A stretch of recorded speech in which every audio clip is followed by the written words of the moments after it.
एक गांव में एक बूढ़ा आदमी रहता था। वो हर वक्त उदास और खामोश रहता। गांव वाले अक्सर कहते कि इसके पास सब कुछ है, फिर भी ये खुश क्यों नहीं है। एक दिन एक बच्चा इसके पास आया और मासूमियत से पूछा, बाबा, आपके पास खाने को है, घर है, इज्जत है, फिर भी आप खुश क्यों नहीं रहते।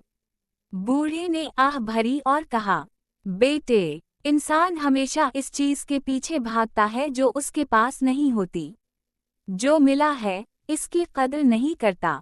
बच्चा कुछ देर खामोश रहा और फिर मुस्कुराकर बोला, लेकिन अगर हम मिलने वाली चीज की कदर करना शुरू कर दें, तो क्या हमें सुकून नहीं मिल जाएगा।